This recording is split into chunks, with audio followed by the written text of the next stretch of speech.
We've got the dense regulatory filings from Bank of America's 3Q25 results right here. And, well, our mission today is pretty straightforward.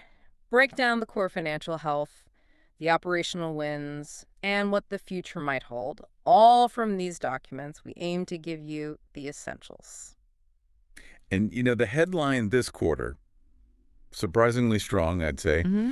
CEO Brian Moynihan highlighted accelerating momentum. It seems driven by, well, really excellent returns on both assets and equity.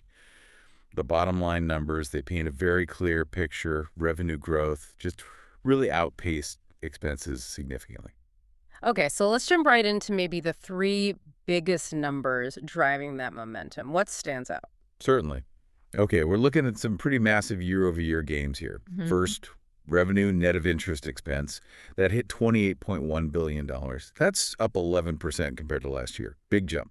11%. Wow. Yeah, and that drove net income to $8.5 billion. That's up 23%. 23%. Mm-hmm.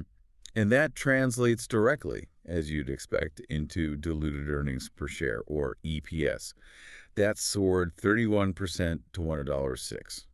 That kind of revenue jump, I mean, it really makes you ask, where did Beaufry actually make its money this quarter? Because it wasn't just the balance sheet growth, was it? The data seems to show surprising strength in their fee-based businesses too. That's absolutely right. Yeah. Takeaway number one has to be that strength. Investment banking fees, for example, topped $2 billion.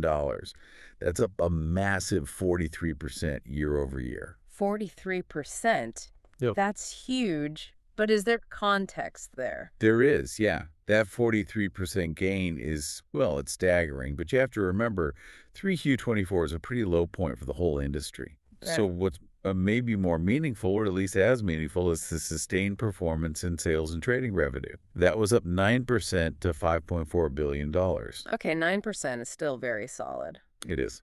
And crucially, it marks their 14th consecutive quarter of year-over-year growth in that area. So that shows they aren't just benefiting from, a one-off market improvement. They seem to be consistently grabbing market share. Right, consistency is key there.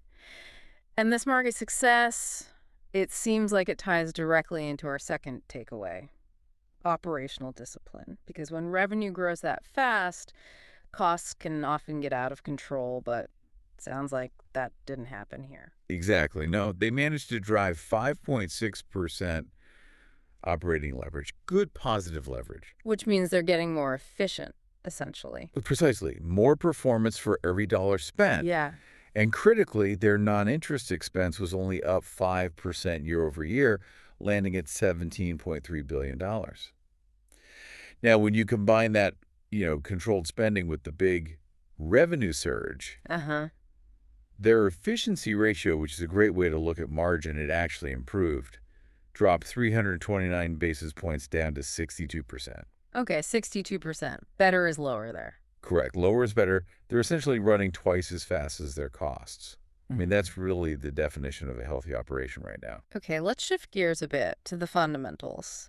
The third key strength seems to be their balance sheet, and specifically organic client growth. Yes, absolutely. Average loan and lease balances grew 9% to $1.15 trillion. 9% growth on loans. And that growth was across every single business segment. It wasn't just concentrated in one area. That's broad-based then. Very.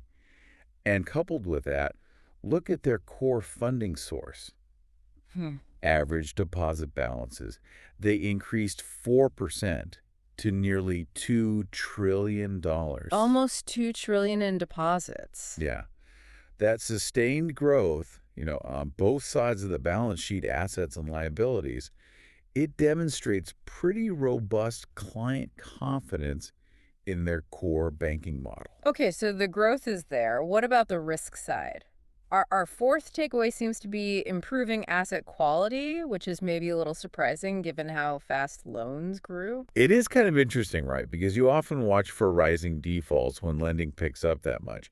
But what's fascinating here is the bank's apparent confidence in its borrowers.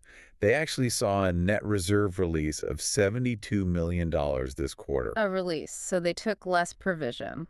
Exactly. For you listening, that means they reduced the amount of money they had set aside for potential bad loans. Their models are suggesting the loan book is pretty stable. Provision for credit losses decreased overall to $1.3 billion, and net charge-offs, the actual realized losses, also dropped. So better credit performance than expected. Okay.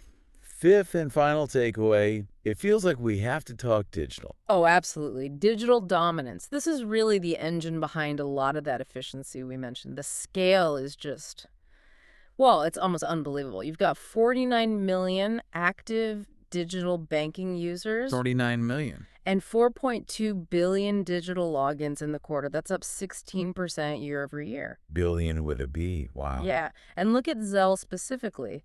Active users grew 7%.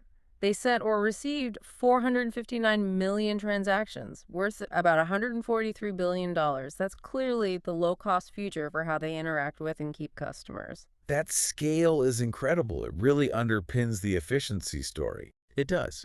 And that digital foundation, it supports their strong outlook too. The guidance, for instance, expects continued operating leverage into Q4. And their net interest income, NII, is projected to be quite robust. They're guiding $15.6 billion to $15.7 billion for the fourth quarter. So a strong finish to the year expected. Seems so. However, managing this kind of scale, it always brings risks. It's unavoidable. The filings do highlight potential impacts from, say, adverse developments affecting the U.S. or global banking industry generally. Standard stuff there. But also risks related to ongoing litigation, specifically concerning electronic payments, like potential fraud within that massive Zelle network we just talked about. Right, scale brings risk. Okay, so let's synthesize this for everyone listening. What does it all mean? Well, 3Q25 for Bank of America seems defined by strong organic growth, both loans and deposits, coupled with a highly efficient cost structure, and then add in that market-beating fee performance, particularly from investment banking and trading. It looks like they performed well on really every front. Absolutely. A very solid quarter across the board. They are performing. But, building on that massive digital success you highlighted, the 4.2 billion logins, the huge Zelle volume, it does raise an important question, maybe something for you to think about. Given their clear reliance now on these client-facing technologies, what's the next frontier? What's the next challenge for growth or maybe risk management they really have to master? Is it just about scaling these platforms even further?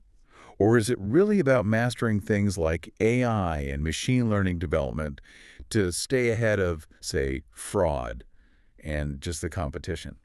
That's a really interesting question. Definitely a deep dive for another time, perhaps. For now, though, we hope we've given you the essential story on Bank of America's third quarter. Thanks so much for joining us on the deep dive.